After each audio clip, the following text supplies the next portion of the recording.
Right now, you think you know the world's most famous battle story? David vs. Goliath.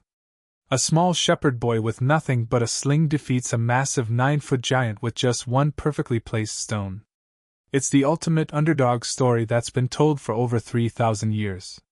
But I'm about to destroy everything you believe about this legendary fight. The 4 shocking facts I'm about to reveal will completely change how you see this battle forever. And I have to warn you, once you know the truth, you'll never be able to hear this story the same way again.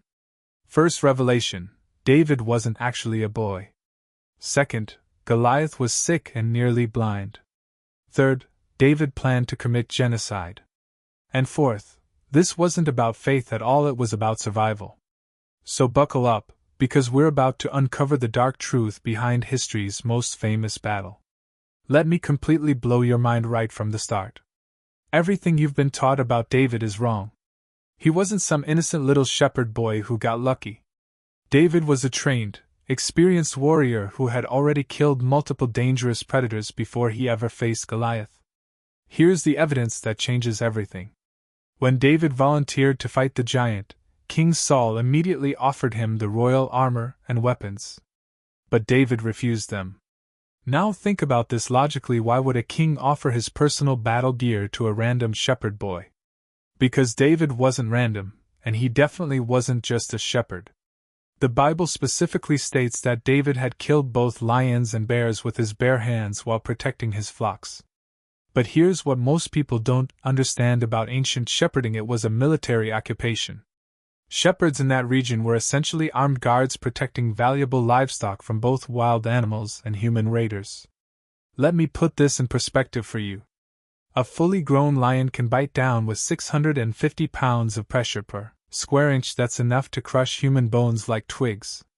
A lion can run 35 miles per hour and leap distances of 36 feet. You don't kill an animal like that with luck or divine intervention. You kill it with skill, strength, and combat experience. Bears are even more dangerous. An adult bear can swipe with the force of a sledgehammer, and has claws that can slice through tree bark like paper. These aren't animals that a weak child could defeat. These are apex predators that require a trained warrior to overcome. But here's the real shocker that most people miss: that sling David used wasn't a child's toy or a simple shepherd's tool. Ancient slings were the sniper rifles of the ancient world. Professional military slingers could launch stones at over 100 miles per hour with deadly accuracy up to 200 yards away. Roman historians documented that skilled slingers were more feared than archers because their projectiles were silent, invisible, and could penetrate armor. A lead sling bullet could punch through bronze helmets and shatter skulls. The Balearic Islands were famous for producing slingers so deadly that armies would hire them as elite mercenaries. David wasn't David the shepherd boy. He was David the marksman, David the beast slayer, David the warrior who had been preparing for this moment his entire life. Now here's where this story gets absolutely incredible, and it's going to completely flip your understanding of this battle. Everyone pictures Goliath as this unstoppable giant warrior, the ultimate fighting machine.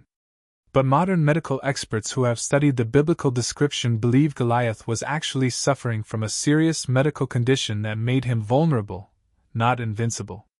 The Bible describes Goliath as being over 9 feet tall. That's not just unusually large, that's medically impossible without a specific disease. What Goliath had was almost certainly gigantism, caused by a tumor growing on his pituitary gland. And here's the thing about gigantism that most people don't know: it doesn't make you a better fighter. It makes you a worse one. Let me explain the devastating side effects of this condition. First, severe vision problems. The same tumor that causes abnormal growth also presses directly on the optic nerves, causing blurred vision, tunnel vision, and in severe cases, near blindness. Goliath would have had trouble seeing clearly beyond a few feet in front of him. Second, balance and coordination issues. People with gigantism suffer from inner ear problems that affect their equilibrium. They're clumsy, unsteady on their feet, and have slow reflexes. The bigger you get, the harder it becomes to move quickly or change direction. Third, joint problems and chronic pain. The human skeleton isn't designed to support that much height and weight. Goliath would have been suffering from constant pain in his knees, hips, and back. Every step would have been agony. But here's the smoking gun that proves Goliath was disabled. The Bible mentions something that most readers completely overlook. It says that Goliath had an armor-bearer who walked in front of him. Think about that. Why would the mighty warrior, the champion of the Philistine army, need someone to guide him onto the battlefield? Because he couldn't see where he was going. This wasn't a bodyguard or an assistant, this was a guide dog for a blind man. Goliath needed someone to lead him because his vision was so poor that he couldn't navigate the battlefield alone. The archaeological evidence supports this theory completely. Giant skeletons that have been discovered in the ancient Middle East show clear signs of the same bone disorders and cranial abnormalities that come with pituitary gigantism. These weren't superhuman warriors, they were sick people whose conditions made them appear frightening, but actually made them easy targets. Now suddenly this battle makes perfect sense.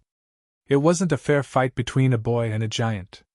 It was a skilled marksman with perfect vision taking aim at a nearly blind target the size of a barn door who could barely move without assistance. David wasn't the underdog in this fight, Goliath was. The Philistines had been using Goliath as a psychological weapon, hoping his size would terrify the Israelites into surrender. But David saw through the intimidation tactic and recognized what everyone else had missed: their champion was actually their greatest weakness. Here's where this story takes a dark turn that most people never think about, but it reveals David's true character and his actual plan for this battle. The Bible says that David picked up 5 smooth stones from the stream before facing Goliath. 5 stones. Not 1, not 2, but 5. Why exactly 5? The answer is absolutely chilling. Goliath had 4 brothers. The Bible mentions them by name in other passages: Ishbi-Benob, Saph, Goliath of Gath, and an unnamed giant with 6 fingers on each hand and 6 toes on each foot. They were all giants, all warriors in the Philistine army, and all potential threats to Israel. David wasn't just planning to fight one giant. He was planning to kill 5. This wasn't self-defense or a spontaneous act of courage. This was a premeditated military assassination designed to eliminate an entire family line. Think about the psychology here. David had studied his enemies.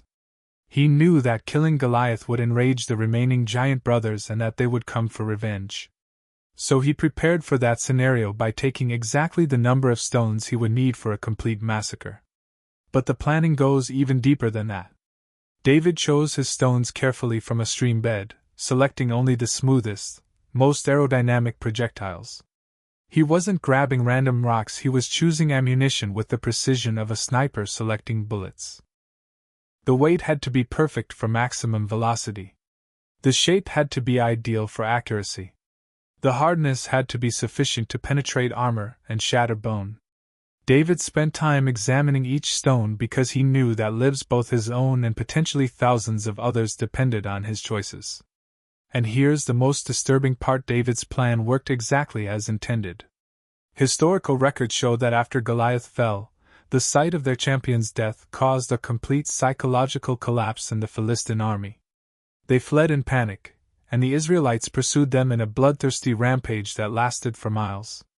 The Bible describes how the Israelites chased the fleeing Philistines all the way back to their cities, killing thousands of enemy soldiers along the way. The road was littered with corpses. What started as single combat between 2 champions ended as a massacre that decimated an entire army. David wasn't an innocent shepherd boy who got lucky with 1 stone. He was a cold, calculating military strategist who used his enemy's medical condition against him and triggered a chain reaction that led to mass slaughter. The boy who became king had blood on his hands from day 1. But here's the final piece of this puzzle that makes everything make sense and reveals the true stakes of this legendary battle. This wasn't really about religion, pride, or proving whose god was stronger. This was about something much more basic and desperate: survival. Israel was starving to death. They had been trapped in the mountainous regions by the Philistine army for months, unable to reach their fertile farming valleys in the lowlands. The siege wasn't just military, it was economic warfare designed to force surrender through starvation. Archaeological evidence from this period shows signs of widespread malnutrition in Israelite settlements. Skeletal remains reveal stunted growth in children and stress markers in adult bones that indicate prolonged hunger. So there you have it, the real, unvarnished truth behind the world's most famous battle story. David wasn't an innocent boy with a sling, he was a trained warrior with a deadly weapon. Goliath wasn't an invincible giant, he was a sick, nearly blind man being used as a psychological prop. This wasn't about faith conquering fear, it was about intelligence and preparation defeating intimidation and illness. The lesson here isn't about believing in miracles or having courage against impossible odds. The lesson is about looking past surface appearances, recognizing your opponent's weaknesses, and using superior strategy to overcome seemingly impossible challenges. History is full of these stories where the official version completely misses the real truth. The victors write the history books, and they always make themselves look more heroic and their enemies more fearsome than reality. Which of these revelations shocked you the most? Was it learning that David was actually a warrior? That Goliath was disabled? That this was planned genocide? Or that it was really about preventing starvation? Let me know in the comments below because I read every single one and I love hearing your thoughts. And if you're hungry for more hidden truths that will completely change how you see famous historical events, make sure to subscribe and hit that notification bell. Because next week, I'm diving into another biblical story that's been completely misunderstood for thousands of years. I'm going to reveal the shocking scientific truth about what really happened when Moses supposedly parted the Red Sea, and trust me, the real explanation is even more incredible than the miracle version. Until then, remember this: history is always more complicated, more violent, and more fascinating than the sanitized stories they teach you. The truth is out there, and it's usually much darker and more interesting than the legend. Thanks for watching, and I'll see you in the next one where we uncover more hidden truths that they don't want you to know.